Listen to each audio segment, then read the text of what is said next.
శివుడు విష్ణువు ఆప్తమిత్రుడు. ఒకసారి మహావిష్ణువు ఒక తపస్సులో ఉన్నాడు. అతని కోసం శివుడు అద్భుతమైన ప్రదేశాన్ని ఏర్పాటు చేశాడు. అక్కడ విష్ణువు తపస్సులో ఉన్నాడు. మహావిష్ణువు యొక్క తపస్సు కారణంగా అక్కడలో ఉన్న ప్రకృతి పులకించిపోయింది. అక్కడ పచ్చని చెట్లు, నదులు, సరస్సులు, పూల మొక్కలు అద్భుతంగా ఉన్నాయి. పక్షులు అక్కడ సంచరిస్తూ ఉన్నాయి. వాటిని చూసి విష్ణువు చాలా సంతోషించాడు. మెల్లగా నవ్వుతూ చుట్టూ చూస్తూ ఉన్నాడు. అప్పుడే అతనికి యొక్క చెవిలో ఉన్న కర్ణిక అంటే చెవి కుండలం పొరపాటుగా కింద పడిపోయింది.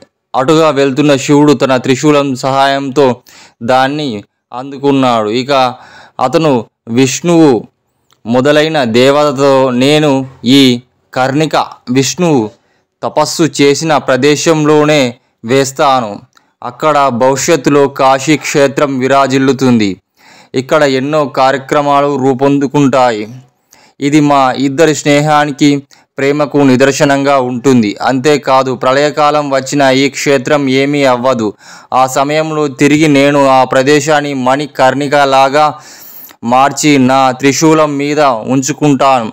ఆ మాటలకి విష్ణువుతో సహా సకల దేవతలు సంతోషించారు. ఇక మణికర్ణిక అక్కడ ప్రదేశంలో వేయడం జరుగుతుంది.